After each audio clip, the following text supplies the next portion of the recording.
And the seagulls follow the trawl. It's because they think sardines will be thrown into the sea. Thank you. And as we say now in my country, they brought the buzz and they left the buzz in front of the goal. And the guy's talking absolute nonsense. Never heard so much rubbish in my life. Normal men. What do you mean, normal men? We're just innocent men. I'm telling you, don't back down, double down. Don't back down, double down.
And welcome to the Sunday Blether. It's DJ Logue 2K23 in the mix on the show today.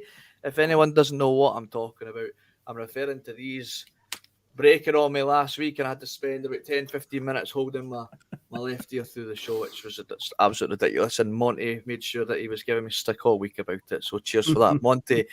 Guys, it's the usual Sunday Blether lineup with me today, which is the star-studded lineup that it is. I've got Phil McGinley, Mr. Friday Night. Hello. How you doing, man? You doing good? I'm feeling great, mate. I'm fresh as a daisy and ready for the big day ahead. The big day ahead, and of course, the big day ahead, that means that we've got the judge, Mark, the judge Kearney. He's here. He's got his hammer. He's going to be swinging it left, right, and centre, everything in his way. Mark, are you ready for today, mate? Mate, I'm looking forward to it. I'm quite excited, nervous, you name it. Looking forward to it, mate. I'm doing very well as well. How are you? I'm doing good, mate. And yes, Alan Robertson, making sure that everyone knows that I am the tech whiz that I am, that everything just breaks. Everything I touch just breaks, and hopefully that's going to be the same when Celtic go in and break Rangers today. Regan, the man, the main man, the face that runs the place on a Sunday. You are saying that you weren't feeling too well this morning, Regan, but I'm sure now you're on the Sunday Blether, you've perked up. You'll be ready to go. David, thank you for having me on again. Yep, my hands are absolutely sweating. It's 4 hours before kick-off, so I'm ready for this. No, but I'm looking forward to it, David. I think it'll be a very good game. I'm going for Celtic in extra time. I think it'll be very, very close. I hope Michael is brilliant tonight. I really hope he is, because I think what he's been talking there last week is absolutely garbage. So I'm looking forward to it. Nearly as much as I'm talking on a Sunday Blether this morning. But anyway, this is why I'm here. Regan's M&M intro there. His arms are heavy, palms are sweaty. We're getting really, we're all ready. That's about as much rapping you're going to get out of me. I'll stick to the DJing. Guys, it's the before we get started with talking about the VIAPLay Cup for this afternoon. Yeah. We've got all that good stuff to go through. Mm. So, like I say every week, if you like what we do, make sure you subscribe, Leipzig. you share, you share. You become a Bhoycie Bus member, which is completely optional. Everything that we do is free. Becoming a Bhoycie Bus member just gives us a wee helping hand and helps support the bus. We've also got to throw a big thank you to our sponsors, piesports.com, who will deliver their tasty pastry goods straight to your door. Make sure you use the code BUS1888 and you get 12.5% off your online order. And look at that time, and it's coming across the screen as I read it out.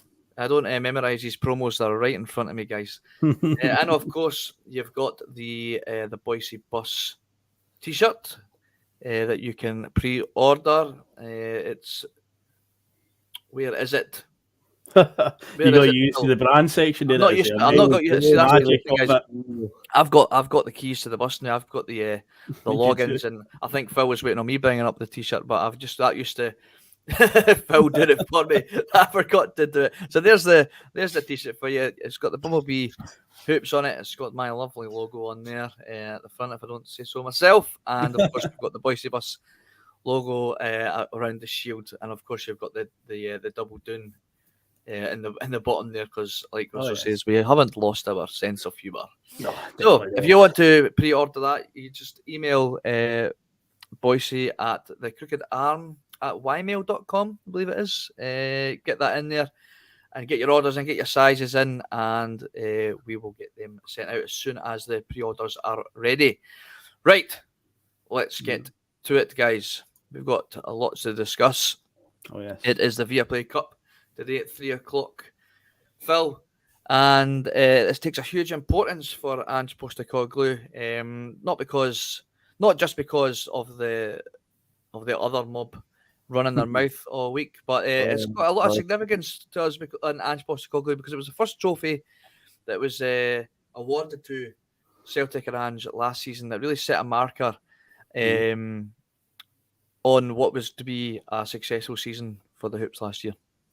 Yeah, it's for years growing up, it was always seen as the bogey trophy, the one that we don't usually win, but in the last few years as well, kind of made it our own sort of it made it our own essentially, because Ross County won it in 2016 and St Johnstone won it in the COVID season, but every other season around that, it's been us.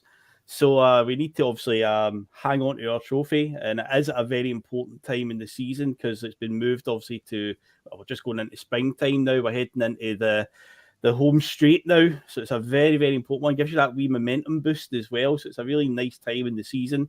Get that under our belt, and then hopefully the team will just power on from there. So today does have huge significance. We can't give them any sort of hope or belief. If they do get a victory over us somehow, then we've got to we've got to make sure that we just quash that at all chances. So it's very, very important that we get that trophy today. Angel, whether Angel won it last season or not, either way, he'll be looking at, well, it's a cup final, it's a trophy, we've got to go and win it. So it's a big one today, and buzzing for it, mate. Can't wait for kickoff. It's too far away. No, it's too far away. I mean, it's 3 o'clock kickoff. Jeez, peeps. Mark, so this is what Postecoglou had to say about last year's win in this competition. He says, particularly in terms of belief within the players and the staff, we were in the embryonic stages of our development, but if we could win something this early on the path, then there's a good chance we can have success.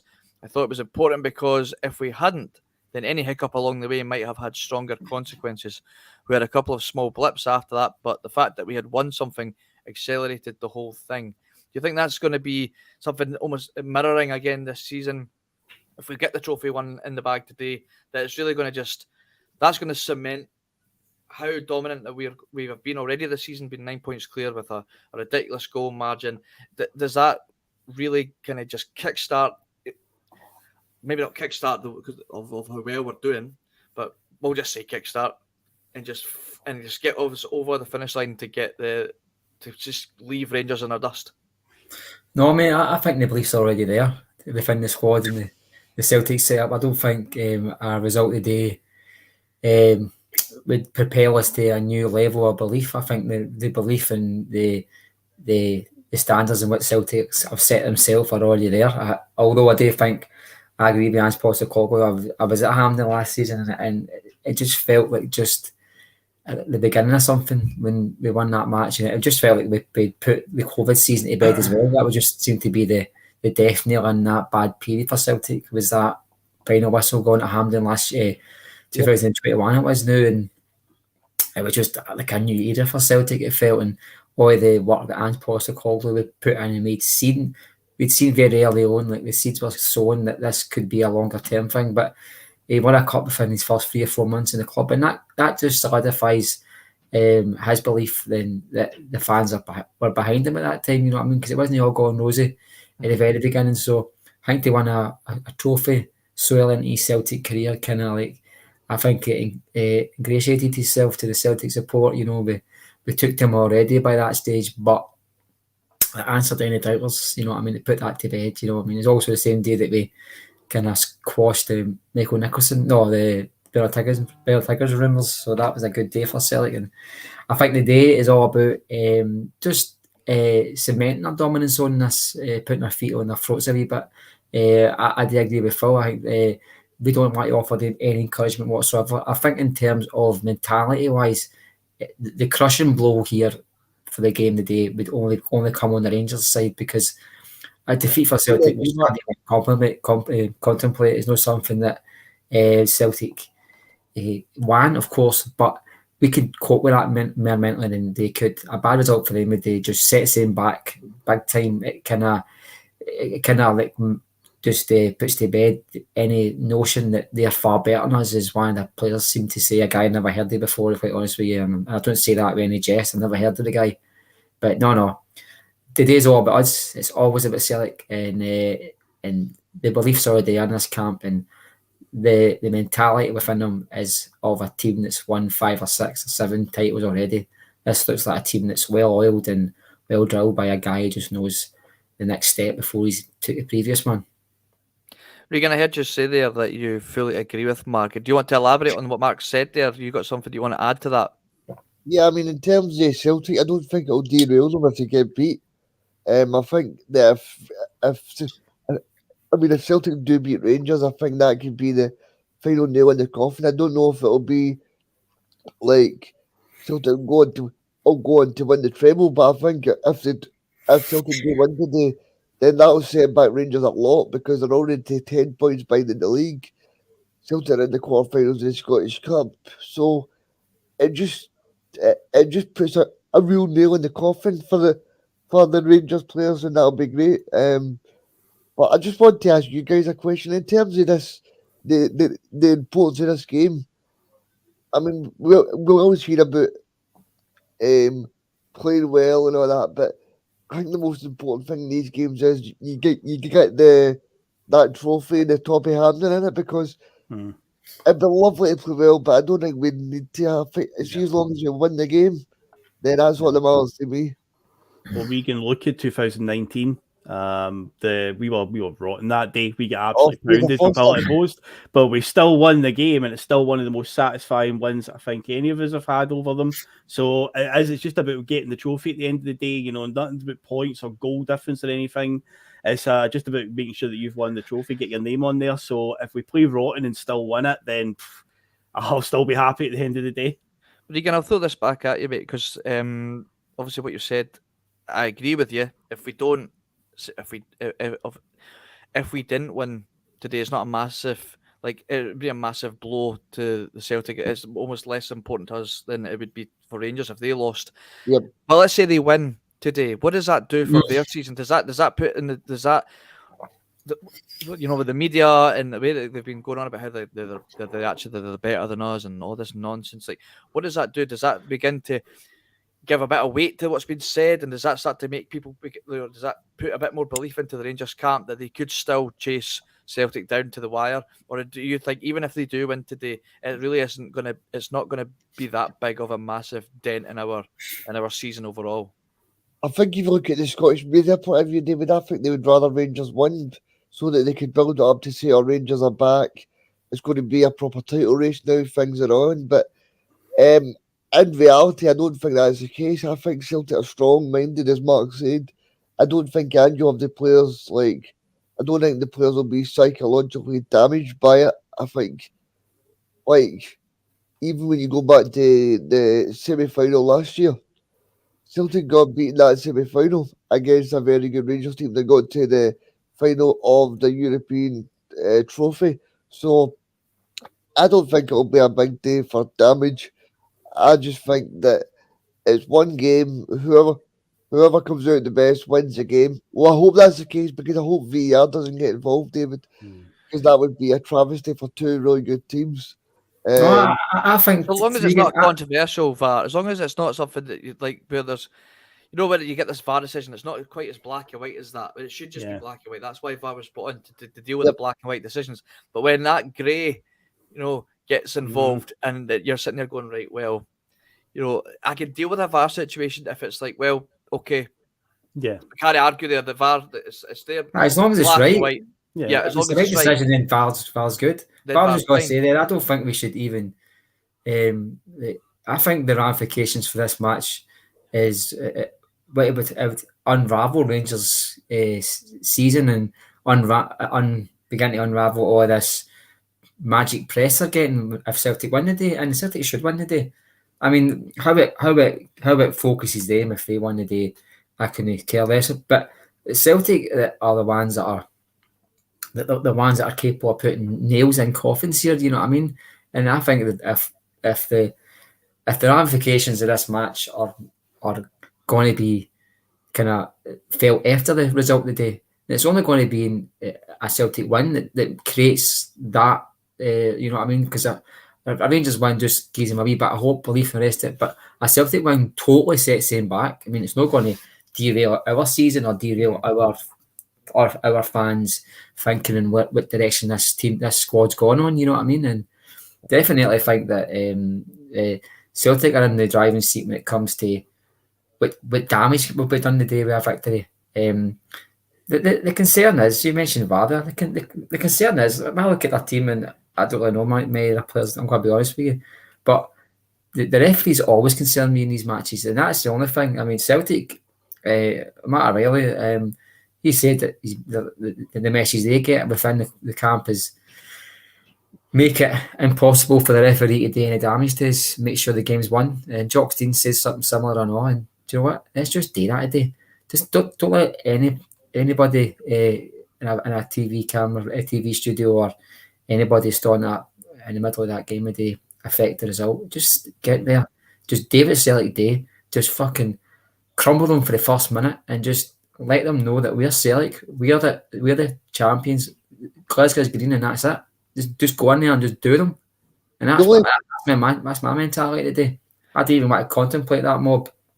Phil, you alluded to the 2019 Cup final, and we didn't covered it on Bustalgia on Friday night.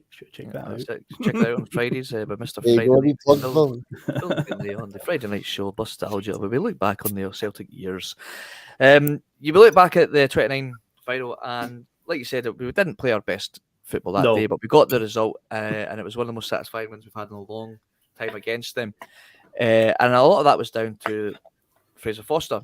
Yes. Is there someone in our squad that, if it's not going our way, say in terms of playing style, and it's going, the tide looks like it's turning, and Rangers are looking to be putting the cosh on us, is there a player in our squad that you could look at and go, he's going to dig us out of this? He's the one that's going to win us this game. And it might not be a goal-scoring player, but it could be just a performance in general that could really pull us out and get us the win. It has to be the captain. It's got to be Callum McGregor. Captain's role, isn't it? He's you look at what Scott Brown did in the decade before, and then a great example being last season where we had an absolute horror show of a start at Ibrox in that league game. Aaron Ramsey scored after about 2 minutes, and it was a run from Callum McGregor where he just got on the ball and just went at them that led to us getting that equaliser.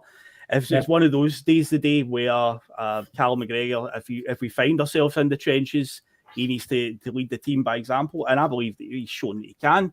But he's the guy, if you're looking for somebody with more technical ability that can dig us out, if you're looking at that, it'd be in current form, Hatate, and midfield is always such an important place. So If you've got the dig from McGregor plus the technical ability from Hatate, then that's your area where you're going to have to look on turning the tide. If we find ourselves a bit swamped today, then that's going to be a key area for us, David.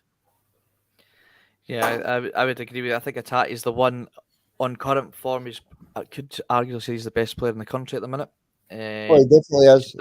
He's just a joy to watch, Regan. You can just, it's just one of those players that you could just, I'd love for it to be a player cam on him to follow the game and just to watch what he does. Now, but I think, Mark, you had actually shared this. There was a bit of just nonsense on Twitter, just a bit of clickbait, questioning certain Celtic fans that want to see him remove the blue out of his gum shield and put on a green one, which is just utter nonsense. I don't know a single Celtic fan that's ever mentioned that. But what I did, I decided to I clicked the article because I wanted just to read it to see what nonsense was said. But I was quite intrigued as to why Hatate wears the gum shield, and I didn't. Because I always wonder, I wonder if it's like he's just worried that he's going to get his teeth knocked out. He's maybe had his teeth white. But it's he said it's something to do with when he uses the gum shield, it's something to do with it helps with balance and helps with his breathing, so he's able to run. Did you ever notice his pre-match warm-ups, David? When he balances and he touches his knee, and he's all about feng shui. I don't know what that word actually means, but they're all about spatial awareness and all that, isn't they? So maybe it's partly it's to do with his performance levels. It's to help with his breathing, and he's also apparently, according to this, I was like a Japanese interview he did, and he's trying to educate because he's a very clever lad. This guy, he's a top. We alluded to last week. He was a top performer at his university. I'm not sure what he was studying, but he's obviously a clever, bright guy, and he's trying to educate the rest of the squad as to on how to get your fitness levels up with just different little techniques that he's learned over the years. So it was quite, despite the bile that was, the whole point of that article that was shared was to try and make out that Celtic fans have got some horrendous issue with wearing a blue gum shield. But really, when you read into it, it was actually quite an interesting article. But Hatate, he's a game changer for me, Mark. Oh, he is, mate. I think you just said it there. I think he's the best player in the country. I think he's the level that guy can get to is just going to be something that I'm really looking forward to seeing. Hope he calms down a wee bit after this season. Hope we got another year out of him because he's just performing too good for me. And do you know what? I think I've said before a few times that they're all about breaking legs. We're all about scoring nice goals, and nobody sums it up better than him. You know what I mean? He's a bit slight. He's quite small, but he'll just jinking out players, and he'll just pass the ball 20-30 yards right on your sixpence. This guy just knows football. He plays football like it's a game of chess or something. You know what I mean? He knows the areas of the park to be in, and it's not just something that he turns up on a Saturday. And I think with their culture, they're very disciplined, but when they focus on something, they really focus on it. And I dare say that. Mentioned the gum shield there, that'll maybe be to help you breathe in that. He probably sees that if he gets an extra 2% and he can expand his lungs a bit bigger and he get a bit of extra energy, he'll see that as an advantage. You know what I mean? This is the wee small details that make good players great. And we've already seen that there's players in their history that get iconic status for their work rate and determination, but this guy looks like he's going to leave Celtic when he does leave Celtic, or even not even talk about leaving Celtic, but he's going to leave a marker at Celtic that you've got to sit back and you've got to say for years to come, what a player we had in our hands that day, at that time, you know what I mean? Some of these highlights that we're seeing already, I mean, you're forgetting some of them, they're that good. He set up a goal 2 or 3 weeks ago, two wee flick back heels, and he passed the ball out to wide to, I think it was Greg Taylor, and we got a goal for it, and it was that sublime, and it was quite nonchalant that it eluded me. I didn't even see it at the time, you know. I think the guy's just class, mate. And you're talking game changers and match winners, he has got to be at the top of the list for the day. Yeah, I can't disagree. There's another player that I'm intrigued to watch today, Phil. I was going to bring this to Regan, but he's decided he's had enough of listening to us talking shite, and he's away to get ready to watch. He'll be back in a few moments. We all know that's your real team, Regan. We all know Spurs is his real team. He's a he's away to watch them. So I'll just put this to you. Alistair Johnson is a player that I'm intrigued to see today, because when I look at the lineup, I look at our squad. He's one of the players that he's got a real bite. He's got a real bite to his game, and I think it's something that we've maybe lacked. And I know what we've been saying is that we play our football. We're not there to break legs, and of course we're not. But sometimes you need to, bite back a little bit, or you're just going to get run over the top of, which we've seen in the past. And I don't think Alistair Johnson's the type of player that allows anybody to run over the top of him. Don't be fooled by his cheeky wee smile that he's got, and he's almost like I'm just lucky to be here kind of attitude. He is he's got a bit of fight to him.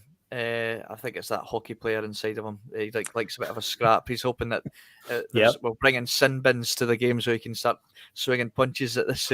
But I think he'll be a real key to how we play today. I don't think he's gonna. He's the kind of guy that you want as your wingman. He's gonna back you up if if Kyogo's getting bullied by certain players, or just picked on, or anybody. Tati, we've seen him getting dragged. I want to see AJ Anthony Joshua getting up there and and sorting them out. Just making the team aware, like, you're not going to run over the top of us. I'm not going to allow it. Yeah. But on the flip side, Phil, I'm a little bit concerned that he might be, if there is a red card today, he'd be my pick, which I'm a little bit concerned about. But it's going to be an interesting watch regardless. Yeah, he passed his baptism of fire, and the first game he started was at Ibrox. I mean, you couldn't ask for a tougher place to be given your debut. And at the time, when obviously people saw it in the team sheet, they're like, "Oh God, that's a curveball. Didn't expect that." And then it's like he played perfectly fine. He was adequate. He passed it with flying colours. He was definitely not the worst player on the day. That was reserved for a certain sub that came on, but that's another story. He's gone now. But no, Anthony Joshua, you've got in my head now. AJ Anthony Joshua, yeah, you planted it in my head. But no, Alistair Johnson's passed the test fine, and so far up to now, he's been absolutely adequate in that position. He's filled in brilliantly. So I've got no issues with him today in terms of, like, if he'd be at any weak point. But one thing that he's going to have to be wary of, he's going to be up against, I believe, Ryan Kent. I'm sure he'll be up against. Obviously, he played up against them at Ibrox, and Kent did score that day. But one thing he's going to have to watch is Kent does throw himself to the ground quite easily. And you're talking about a red card and stuff like that. He's going to have to be careful and stay on his feet. Don't go to ground unnecessarily. Just try and keep Kent out wide and don't let him cut inside, because that is his favourite move. Cut inside and basically fall to the ground and try to win a free kick. So he's going to have to be wary of stuff like that when he's up against them. But no, I think in terms of what we've seen so far from Johnston, I've got no issues with him. I don't think there'll be any problems. And I'm not too concerned about a red card. I know there's a lot of people in the chat have talked about, the worries of penalties and red cards stuff. I'm trying my best not to even contemplate that at all. Again, it's just a case of just play our game, just play our game and don't give them any sort of excuses. So see, Kent is one you need to watch because he does go down quite a lot. That is one that we need to be aware of. But I think Johnson's savvy enough to take care of him. Yeah, I think Mark is a little bit more conservative, and not in that sense, as to bombing forward, like we kind of seen from our ex-Croatian international. However, I think he's got a good partnership with whoever seems to be in front of him. He's not getting in the way. He knows when to put the ball into the box. He knows when to stay back. I think however, like Phil's saying, he's going to have to just be careful with the pace and with Ryan Kent and how quickly he likes to go down to the ground. He's far more disciplined, mate. I think that's what we're looking for there. And not just disciplined in his aggression, but his positional awareness. That's something that I always criticise Juranovic for, and you probably noticed that almost every goal Celtic lost was through positional awareness of a certain Croatian player we had. So I must admit, I spoke to my pal Steg this morning, and the first thing I said to him was, to be honest with you, mate, and I'm not just saying this because I've getting against him, but it's a relief that we've not got the worry of Juranovic today, and I don't mean that flippantly. I mean, we need somebody who's going to be disciplined. This boy seems to be disciplined in his positional awareness, and when he's attacking, he's never caught with 20, 30 yards of space behind him, which we've seen so often, and I like that. I mean, Phil mentioned there about the be careful of free kicks. I totally agree with him. I think Greg Taylor, Hatate and Johnson particularly, we really need to be careful with our the niggly fouls, the niggly free kicks. Because if you get Rangers across 30, 40 yards for goals, they will find somebody's head. They're pretty good in the air. Celtic are pretty good aerially as well. Celtic added that to their game since Starfelt's come in. I felt he's really solidified that or made it a bit more solid at least. And there's also circumstances where we've seen us lose goals for free kicks and corners when he's been playing, but no many. But no, I think Johnson's going to be a key player today. I think Aaron Moy's going to be a key player today because for the same reasons why you mentioned, well, Alan Johnson, he's got the ability to time his tackle well, but also take a bit of the man. And I think that's the clever tactics he uses in these matches. Rangers seem to do it and try and bully us physically. I think Aaron Moy, with it being obviously aggressive, he's very much capable of giving us that physical presence in midfield. But also, when you're trying, when Moy's on the ball, there's always opportunity for Kyogo to run in behind, and that puts a seed of doubt in their centre backs. You know where they're sitting, what line they're going to be sitting. One thing I'll mention about defence, just because we're on the subject, David, is I think one thing we're going to be wary of, and we've seen it, and it was a kind of blueprint under Gerrard when Bill was there. Is they know how to press Celtic in certain ways, and they'll force the issue. They'll force Celtic to make the pass to Starfelt. The ideal scenario for Rangers press when they're doing their work this week will be to try and get Celtic to get the ball to Starfelt, and that's no me being a dick towards Starfelt. It's quite obvious. We've seen it because they know that the likelihood of him passing the ball into trouble is more likely than the other three. So yes, we need to be careful with that because they're very clever. Their press Rangers are. We've seen that. I mean, Aberdeen are quite clever as well. They allow us tons of space and allow the likes of Bayata or Ayer or your Starfelt to move forward, knowing that 8 out of 10 they're going to make a backward pass or hit the ball right out of play. So this is my areas of no concern, areas of concentration on the match. But I'm all about just now talking about how we can hurt them. I think that's something we should touch on, David, if you want. Yeah. Well, yeah, because I've been a massive advocate for Starfelt. There's been no secret about that on the podcast. However, I'm not blind to the fact that he does struggle with the ball at his feet. When I tend to defend Starfelt, I tend to focus on his more old school, if you will, defensive abilities. So I think Mark's on to something there, Regan, that Rangers will be relying on allowing Starfelt to get a bit of a nosebleed and start coming out with the ball. Hit with the ball. So again, mate. I think in terms of Starfelt, David, he will be the Rangers' target. I think it'll be Starfelt simply because of they know that Vickers is a very good player, and probably that Johnson will probably be a very good player on the right back side. But no, I think that in terms of weaknesses for Celtic, I think it'll be Starfelt. But like we said last week, Starfelt has been unbeaten for the last, it feels like 300 games, but it's only been maybe 60 or something. But yes, I mean it's just incredible. But in terms of what Mark was saying there about who's going to be good for Celtic, see if it's me, I'm looking for a big game from Joe Hart. I don't want to see this play the ball in for the back, rubbish. I want to see him do very well with his box, and I want to see him be very, very good in a safe pair of hands, because we know that Rangers are going to have spells when they're going to dominate the ball and be in possession. So I think it's going to be a very big game for Joe Hart to say, right, is Joe Hart the man that we all think he is? I think he is. I mean, I'm not concerned as so much about Joe Hart's goalkeeping ability. I see what you're saying though, Regan, in terms of you don't want to see this passing out from the back rubbish, but unfortunately that's exactly what Ange Postecoglou wants to see. He wants to see us passing out from the back and building from the back. What I just want to see is a bit more composure in that certain situation. And I think, because when Hart seems to panic at these situations, they always seem to be at times where I'm like, there was no real need to panic there.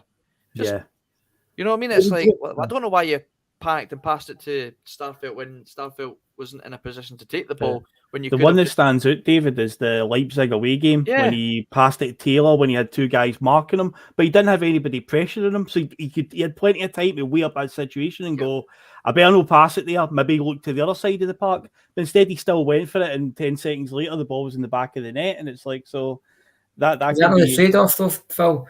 I think that's the trade-off. You know what I mean? We've got a highly experienced goalkeeper, and we know we're not going to get all the boxes ticked. We're not going to get a Neuer who's going to be able to play for the back and run up the park and score 10 goals like one of the players for the Hurricanes. We know that doesn't happen. You know what I mean?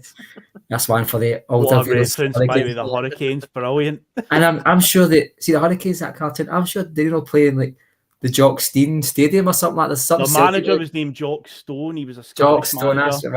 I knew it was something. But anyway. Catch that on Bustalgia next Friday, guys. Well done. Yeah, the Hurricane special. There you go. So that's a trade-off, I think. You know what I mean? We've got a goalkeeper, I think, who, I mean, you're in prime position, Phil. I mean, you're doing the bottom of the Jock Stein. You must see him talking to defenders for the full 90 minutes. You know what I mean? And you can see him. He's just so composed. He's always talking to Ange. And I think that helps settle the back line, you know what I mean? Definitely.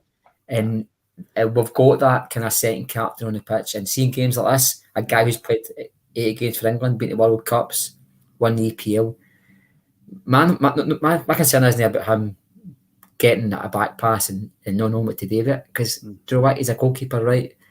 It's an Ange Postecoglou production. Our players have got to make easy space for him. You know what I mean?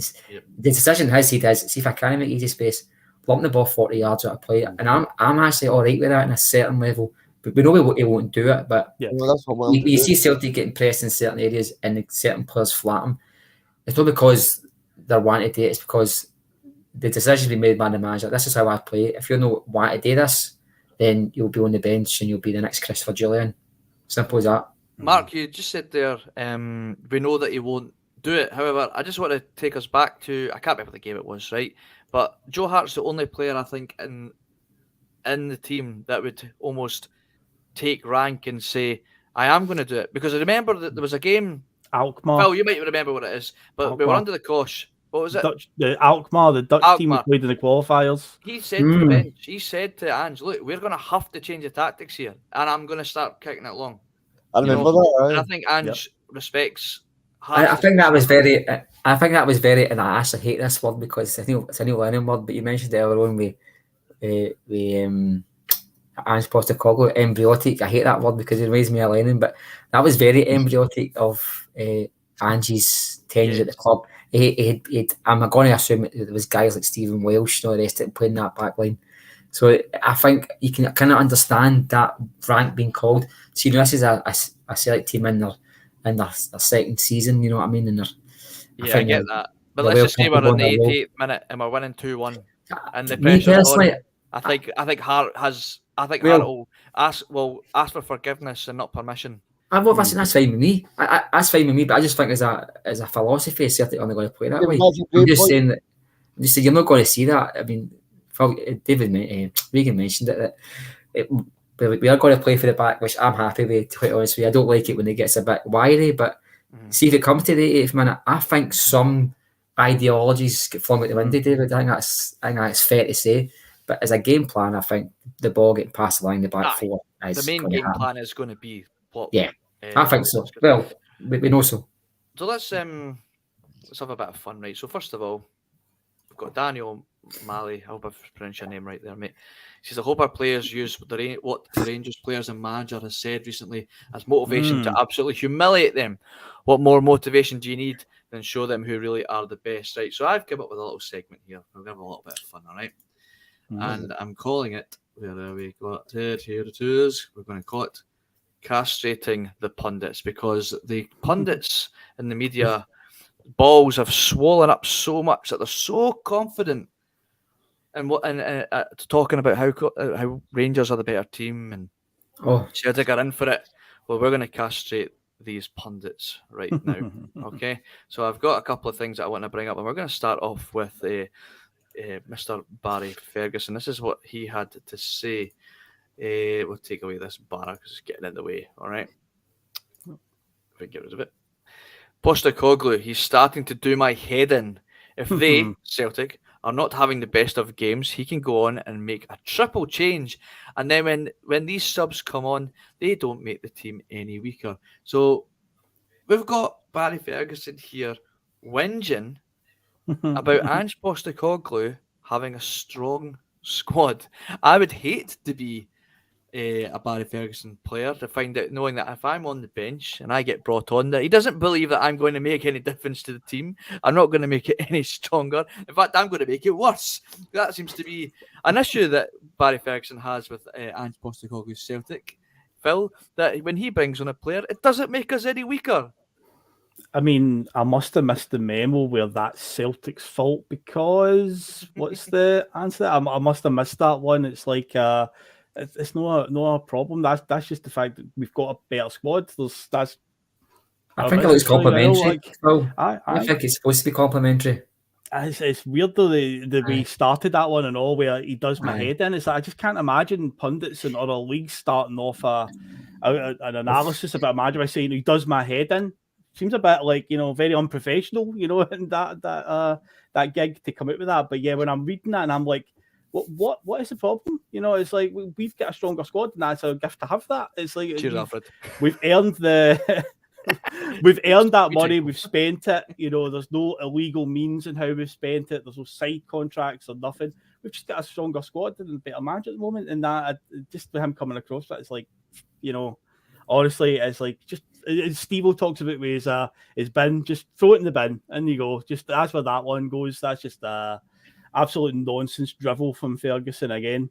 Well, here's our next one, okay, Regan. This one's for you, mate. Okay, Jota. This is on Football Scotland on Twitter. Jota's Celtic form dip assessed as Portuguese given back to basics advice to lead hoops to VIAPLAY Cup success. Now, has Jota's form dipped for you, Regan?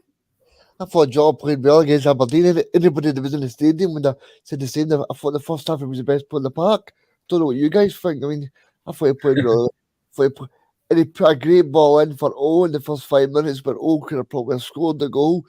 I mean, if O would have put that away, that would have been his first Celtic strike in the Scottish Premiership. So I mean, I don't know where this narrative is coming, but we all know why it's coming, because of a big final, and they just love to draw up the attention and drop the narrative that everything is wrong to a team that's 9 points clear. And then I heard this narrative this week, David, that if Michael Beale wasn't, if Gio Van Bronckhorst wasn't here, then Rangers would be so much closer. Everything would be so much better. Like, away you go. I mean, it's absolute madness. I mean, fair play if Rangers win today in a one-off game, fair enough. But for people to say that Celtic have dropped off form and are not doing well, it's beyond me, because like Mark, Phil, and myself, like I go to the Celtic games quite a lot, and there's quite a lot of games this season where I'm sitting watching it and I go, Celtic have won the game 5-0, but we could have scored about 10 goals today. We could have scored about 10. How many chances did we actually miss? We missed so many chances. And then, even the Aberdeen game last week, Celtic could have scored about 9 goals. I mean, like that first half, they scored 2. But I mean, that chance for O, they had a great chance for Rio again. It's so many great chances to score 4 and 5, even in the first half of the game. Right, Mark, this one's for you, mate, all right? Since Mick Beale took over at Rangers, he's had a cracking run of results. I don't think he's ruled out the league title yet. Neil McCann insists Rangers can win treble as Celtic key man identified ahead of League Cup final. Mr. McCann got a point here, Mark. Is the treble on? Well, I've not rolled out Jennifer Aniston's Snapchat code yet, mate. We've all got wee dreams, you know what I mean? But whether it's true or not, or whether it's actually just a pipe dream is a different kettle of fish. I'm going to be quite honest with you, mate. Some of the stuff I've seen this week, I've always seen the press in this country go into overdrive, but this has been something I've never seen before. This is, I mean, even if you look at the previous 5-6 media posts on like the Sun for talking sake, or Spit. I mentioned that one. It's like Beale being the next England manager to win the World Cup was one of the headlines. There you go. That's an absolute stoter. I actually thought that was fake. You've got an old Rangers player sitting in the trophy room. I don't know who it was. It was obviously like branding this game to be like the next addition to the cabinet. He had another story about how Ange Postecoglou's dinner was ruined the last time we played Rangers. I think we drew or whatever. And I'm like, it's very obvious what they're doing, but it's almost got to the trolling stage. And I remember, I'll tell you a wee quick story. The pub I go to up the Mearns, I'll name it. It's called the Capo Rig. I was told off by the bar staff that this is technically seems like a Rangers pub, so which wouldn't surprise you up there. And I was talking to the guy Paul, and I was just saying like, we're just about to leave for the match, and one of them says, one of the staff was maybe like having that wee kind of go at us because everyone had Celtic scarves tucked under their jackets, etc. And I just turned around and I just says like, that's what makes it all more satisfying when we fuckies. And I just walked out and thought to myself, this week summed up. It makes it all that more satisfying and all that more juicy when you just look at all the headlines throughout the week, you just nod and go like that. Do you know what? That was for you was bigging yourself up. I mean, see if they were any bigger, their head would touch the moon. You know what I mean? Do you know? Flat. I'm going to laugh up with them all. I mean, I did see a headline this week as well, David, that former Rangers manager ahead of cup final has been linked to PSG. I mean, that was unbelievable. I mean, Steven Gerrard failed at Villa, but PSG won him ahead of the cup final. No way. You're always going to be things like that, but you can. I think just the actual focus on Celtic and Rangers this week has been swayed very heavily towards one side when it comes to positivity. I mean, I think if we had a player struggling for injury, I mean, it's almost like they've got a girl in the room and said, like, let's no focus on the fact that Tillman walked off the park at Ibrox after Partick Thistle with a heavy limp. I mean, I watched the last 10 minutes of that game. I saw the state of him going after that park. He went down on the deck twice before full time, then limped off the park. There wasn't one story about that until the Rangers manager mentioned it in a press conference the following weekend. That guy was never going to make, but it was no press about, let's no dampen the mood by saying one of our star men's injured. You know what I mean? It's been seen this week. Just a wee positive story on Thursday saying, Thursday, sorry. The 3 players might be returning to training, the 3 ones that are out. The safety I hope Rangers have got the best possible team. I don't want any excuses, but every bit of news has been geared towards a positive spin for that mob up at Snake Mountain. And do you know what? Bring it on the stories. Because the only story that matters is what happens on the pitch and what's going to be seen on your telly at 3 o'clock. What I'll say, Regan, about the Steven Gerrard link to PSG is, I think with that lineup that they have over there, I think I could win the league with PSG. So I wouldn't take too much notice of that. But then again, Pochettino, he struggled, didn't he? So anyway, we'll move on before we start discussing Pochettino, because Regan's he's going to come right down my throat with that one. Now, we've just discussed, all we've seen in the media is bigging up Rangers, Rangers are the best, blah, blah, blah, blah, blah. We haven't heard much on our end, on the Celtic end. That's because, well, I think Ange's philosophy isn't just trickled down the club but onto the pitch, but it's also trickled down into how the players deal with the media. We haven't really bit back. I think we've just been allowing Chris Sutton to do it for us, because Ange isn't interested in that yet. I do subscribe that if we win, he might throw a few digs back eventually. But CCV was in the or Cameron Carpet Slippers, right? Was in the paper discussing what Sakala had to say about them being the better club and the other mob and all that stuff. So CCV said, to be honest, it's something that I'd expect him to say. The Parkhead defender shrugged. When you are a professional athlete, you need to have self-belief and confidence, otherwise you won't get to the level you want. It doesn't bother me. It's a normal thing to think or say. We don't need any extra motivation. 100% we want to be at our best to win the game. So I get what Cameron Carter-Vickers is saying. You know, we've always kind of said, you know, you should have self-belief here, obviously, but I think Sakala got maybe a little bit ahead of himself in the papers. But then again, we just have to look back to last season when Georgios Giakoumakis had similar comments, saying that we were the best. But I think he, if I remember rightly, said it from a position of actual, you know, authority. We were sitting top. We'd already had a trophy in the bag at this point, I believe. You know, it kind of came with a bit of weight, whereas Sakala's comments just kind of just blew away in the wind. But I see his reaction to that. I'm perfectly okay with him saying that he expects that. It's just another sort of example as to a little shrug off the shoulder. I'm not overly bothered. He can say what he likes. We'll do our talking on the pitch, Phil. At least he didn't do his press conference staying in his shoes like Ryan Jack did when he was so upset by Giakoumakis' comments last year, because that was a mental moment, that one. He was we felt so disrespected and that. And it's like, come on, man. You know, you just tell by the body language. But what Carter-Vickers said there's it's fine. You know, he's totally right in what he's saying. You've got to be confident if you're an athlete, so especially in this game. So he believes in his own ability. The team believe in their ability. I do like this sort of silence is golden mentality that Celtic and Ange do seem to have, because as I say, this week it's been all coming from one direction, really, from the Rangers side. Anything we've said has been very, very minimal, and I like it that way. That is the best way to be. We've seen it in the past whether it's the fans or pundits or whatever, and it usually blows up in their face. Best example I can think is the 2018 semi-final. We got them in the semi-final, and the draw came out, and the fans and that were all celebrating, and Brendan Rodgers just said, be careful what you wish for, was his only reaction to it in a press conference, and we beat them 4-0, so that went well for them. As Mick McCarthy said in a press conference one time, that went well.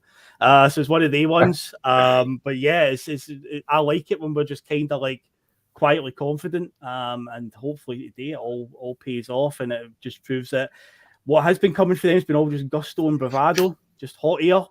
And we'll see come back a 5 today. If it's all been correct, we put our authority in here. For all the talk, Regan, hey, Biela's a better manager than Ange, though, isn't he?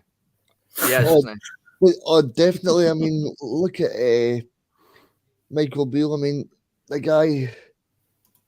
guy's just all talk and no action. I mean, it's interesting to read him this week, and I just think he's trying to do this to make himself look good. But I don't actually think that he'll go on the same level as Ange, because I just think that as much as he's been to Chelsea, he's been to Liverpool, he's been at all these places, I think Ange is one of these guys that revels in it, and he knows that he's a very good manager, and he's been over to Europe to prove it. Yeah, but Ange could learn a thing or two from Mikey Beale, mate. Like, he's, you know, this guy's got wealth of experience, and Ange could probably learn a couple of things from, he just has to watch that interview, and he'll learn how to, become a real top manager, like Mickey Beale himself. You'd have to agree with that, wouldn't you, Regan? But before you do, I do believe that you've got somewhere to be, so I'm not going to keep you for too much longer, mate. I mean, in terms of Michael Beale, what Ange could learn from him maybe is maybe the place that he goes to get that mole removed, maybe something like that. If maybe if Ange gets a mole in the future, but I mean, I don't know what else he could possibly learn off the guy. I mean, I know he's a very good coach, Michael, but he doesn't need to come across the way he comes across. I think the way he comes across is just to appease the fans. I don't actually know if that's the way that he actually believes all the hype. And see, the more I think about it, right, I think the when he came up for that Aberdeen game for Gio, the last game, that was tactical. That was to put pressure on Gio. That was to go, why mate, I know I've got this job, so whatever you're doing here, I'm going to be in 2 weeks' time, and then it was. Yeah. Right, Regan, I know you're needing to get going, mate, so I appreciate you being on the show. No problem, mate. I'm going to go for Celtic in extra time. I'm going to go 3-2. Don't say that, mate. Don't say extra time. Regan, end all that. Pause it. I'm not, no, 90 minutes. What's the end of the 90 minutes, Regan? 90 minutes, 0-0. Ah, fuck off. No. Oh, no. I'll be positive then. I'll say 4-0. I'll go for 2 goals for Real Hattati. But my actual opinion is extra time 3-2. Right, no worries, mate. Well, we hope we don't. I hope you all have a good day. Yeah, You know, Regan, pal. Yeah, enjoy it, Chat to Regan. you, mate. And Enjoy we'll the speak game, to you mate. later, my man. Take care. will do. Enjoy Spurs. Cheers, will do. See you later, See bud. you, Regan. Extra time. Come on, I don't need that. I don't need extra time. We don't need that, Mark, do we? I think it's got to be a 90-minute job. That's when I'll really start to kind of, I'm fairly confident that we'll win in 90 minutes, but see if it goes to extra time, that's when the nerves will start to really take over for me, I'm afraid. Okay, I mean, that the extra time just puts an extra layer of fear in you, no matter, even if you're playing a lower division team, it always just puts this almost solidifies the fact that somebody's got to win here. Then it obviously is the case in almost every match, but you go, no, there's a reality kicking in here. Nah, and I get what Regan's coming for. I don't think it'll be the whitewash that some people are suggesting. I think we'll always kind of use a bit of bravado when we're talking about these games, and great, good on you if that's how you cope with the stress. I mean, that's great. I think sometimes having a wee bit of false enthusiasm for it, or a false confidence or whatever, and that helps you cope with the nerves. And good, you go for it. Me, I kind of look at these games. I'm normally a realist in every aspect of what I do. And I think there's, I said the other day there on the TNF, sometimes you get in these matches in when you've got a player or two that are playing really well, and you're really confident that these guys are going to bring their game on a certain day. And I feel like we've got so many players that are on their game just now. I mean, I couldn't believe that stuff with Jota. I actually think he's off form, mate. Yeah, I actually think he's been for me. I actually think he's lifted his game for the last 2 or 3 weeks, and it almost like he was just revving up for this game. You know what I mean? Or revving up for the close end of the season. But let them hit it with their propaganda. And I agree with, just quickly on that, Ashley Moe was, I'm going to call him. He was saying that, like, Regan was saying that he sees these things because he has to kind of put across this bravado that he's a better manager than what he is. I think it's because, see the way he came into Rangers, the circumstances, he came in here and it was like a big question mark. I mean, I don't care who you're kidding on, there must have been question marks on the Rangers fans' minds about his ability to take a job and also his loyalty after walking out a job the night after saying that he was staying forever. So he had to totally get that scrapbook, all the quotes, we are the peoples, the 55 titles. He's named them, every single one of them. He's got the Brown Bros back, you name it, he's done them all. He's on overdrive, and the press in our country who love Rangers managers, they're lapping it up because he's good copy. But one thing I will say is, and Carter Vickers summed it up perfectly, see when they're firing shots across to us, we're not retaliating, because that shows that they're in your mind. See, by us just batting it off, it shows that to the Celtic squad and the Celtic managers, it's probably just white noise. They're aware of it, but I genuinely do think it's just white noise. It's just background noise. It's just something that the Celtic players probably laugh about when they're getting changed at Lennoxtown in the morning, rather than sit there and spit feathers the way most of their fans do. If they want to believe they're better than us, that's fantastic, because you know what? Their concentration levels will dip. And whereas Celtic, who know they're better, but they know you have to work for everything in football. And the day is all about squads. And if you look at the squad, you look at the bench, I think Celtic's bench will be strong. And that's key. And not only that, we've got a wide, big pitch that's the size of Celtic Park. We'll thrive on that. Mm-hmm. And we don't need any press or any newspapers to bum up our excitement or our enthusiasm or good vibes about this game, because we've done that on the park. We've produced a level of mentality that we are confident getting into a lot of games because we've produced it on the park. We don't need artificial mentalities put in our brain by the press. We don't need it. We've got evidence, and that's shown by Ange Postecoglou breaking records every other week. Phil, I'm starting to see that we've got viewers getting ready to head to the stadium, or that they're getting their match day ritual. So we'll wrap up fairly quickly. Nice. But before we do that, I just want to ask, what we've seen in the group chat today, Steve-O, his match day ritual is eating every steak, every cow that's on the planet before. Fair play to him, man. Have you got any match day rituals that you're gonna start doing before you sit down and watch the game today?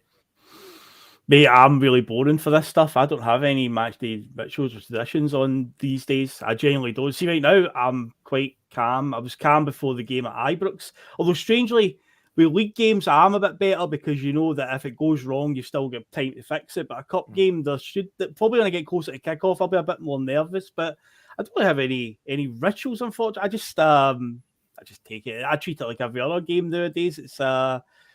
It just doesn't bother me too much. So yeah, but get goals at kick-off, I'll be a wee bit more like, nervous. But I don't have any sort of lucky charms or rituals that I do. It'll just be like, just see how I feel come kick-off. I can't eat a steak like like Steve-O would do.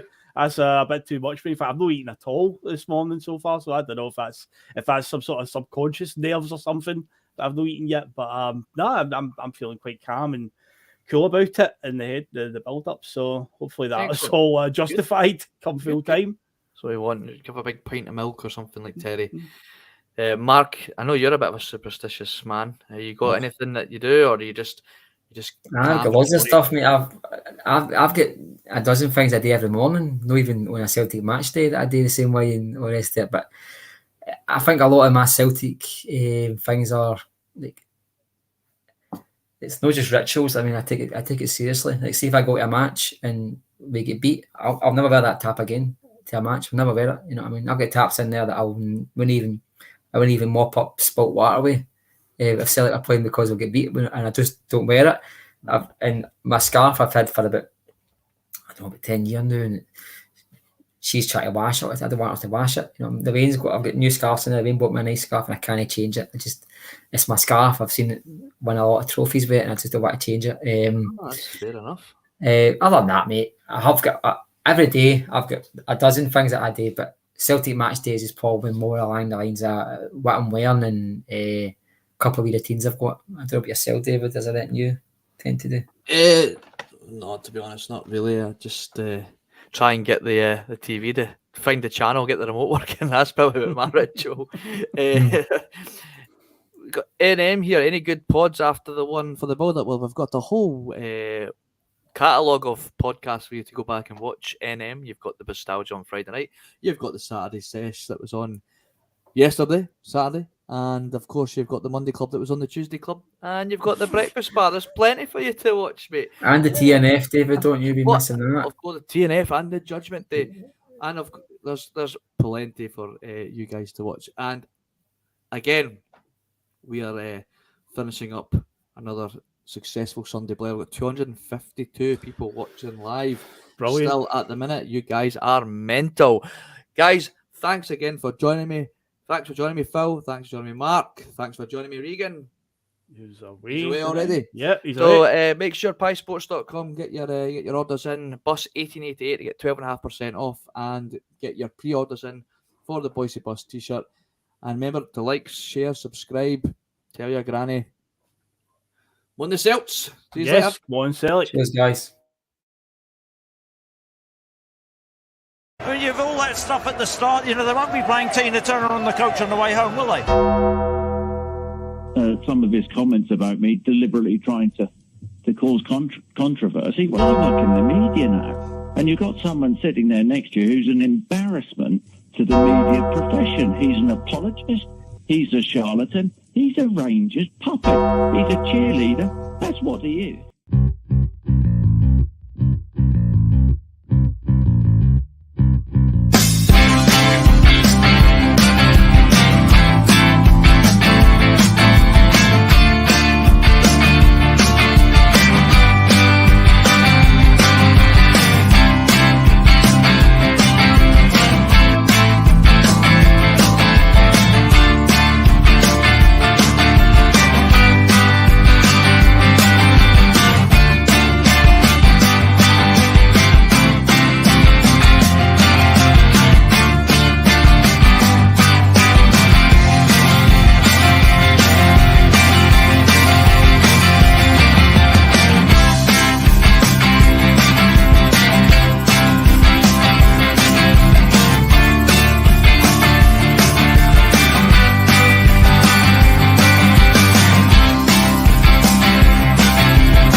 Bye.